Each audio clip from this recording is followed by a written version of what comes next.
لوگوں نے سب کچھ جتنا ان لوگوں کو کرنا تھا ان لوگوں نے کیا, مجھے تھکا دیا, میں تھک گیا. اللہ خداوند عالم نے کیا کہا اچھا اے نوح, میں 950 سال سے تیرے اسی لفظ کا انتظار کر رہا تھا.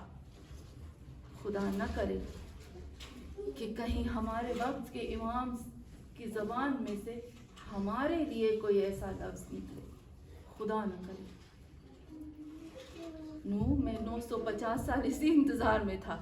حضرت نوح نے جیسے کہا نا, فدعا ربہ انی مغلوب فانتصر, فوراً آپ آیت دیکھیں, ففتحنا, عربی پڑھتے ہیں نا آپ, فا یعنی ایک لہجہ نہیں گزرا, ففتحنا, فوراً جیسے نوح کی زبان سے نکلا, فتحنا, ہم نے کھول دیے. کیا کھولے؟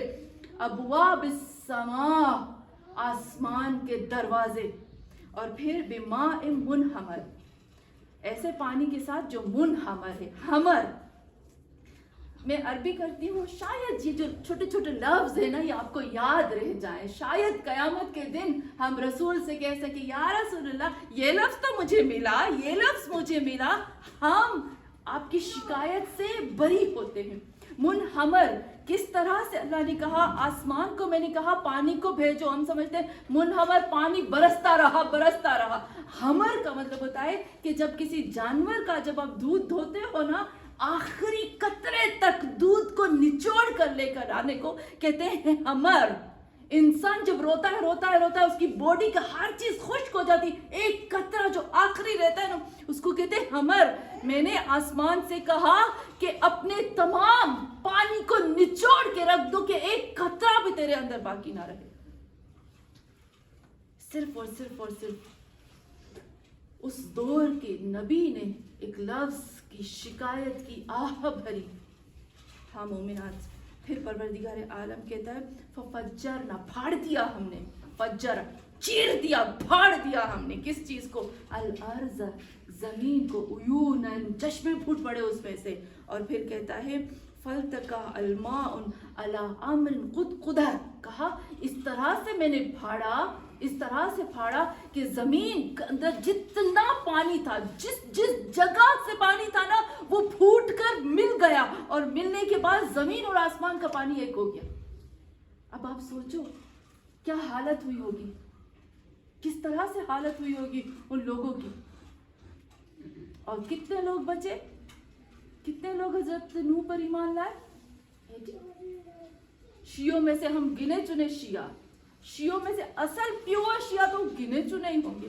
80 ہو سکتے ہیں پوری دنیا میں جو ٹوٹے نہ ہوں. 80 شیعہ ہو سکتے ہیں, مشکل ہے نا, ٹوٹ کے جڑ جائیں شاید پھر 80 میں آ جائیں, شیشے کی طرح اگر ٹوٹے تو. ہاں مومنات, پھر خداوند عالم کیا کہتا ہے وَحَمَلْنَا عَلَى ذَاتِ الْأَلْوَاحِ وَالدَّسَرِ. میں تھوڑا سا کر کے پھر اس کو آخر میں کمپیئر کروں گی. کہتا ہے میں نے کیا کہا, میں نے کہا اے نوح, کیا کہا میں نے کہا اے نوح ذات الالواح والدسر. دسر کہتے ہیں کیل ہوتی ہے نا, کیل اردو میں ہم کیل کہتے ہیں نا, گجراتی میں چک کہتے ہیں. میں نے کچھ گنے چنے کیل دیے اس کو, اور کچھ تختیاں دی, لکڑی کی کچھ چیزیں دی, اور میں نے کہا نوح کو اس میں سے کشتی بناؤ. اور کشتی کو کیسے بنانا ہے؟ کشتی اسی لکڑی, اسی چک, اسی کیل سے یہ لکڑی بنائی گئی, جس میں سے پہاڑ بھی, جس طوفان میں پہاڑ محفوظ نہ رہ سکے اس میں سے وہ گنے چنے کیل والی اور لکڑی والی کشتی کیسے محفوظ رہی. کیوں؟ اس کا ریزن کیا تھا؟ ہم تو ایک کہتے ہیں کہ اس کشتی پر محمد اور آل محمد کے نام تھے. دوسرا ریزن کیا تھا؟ اسی قرآن میں ہے, سورہ مومنون میں بھی ہے اور سورہ قمر میں. یہ دو چیزیں آپ کو دو آیتوں میں ملیں گی. کون سا ہے, کون سی چیز ہے جو اللہ نے کہا یہ کشتی اتنی پاورفل ہو گئی؟ اے انسانوں, جب تمہارا وقت کا امام پردے غیب میں ہو اور یہ پوری دنیا کا جو طوفان ہے, اسرائیل کا, دشمنان اسلام کا, دشمنان شیعوں کا, جس طوفان میں چاروں طرف تم گر جاؤ,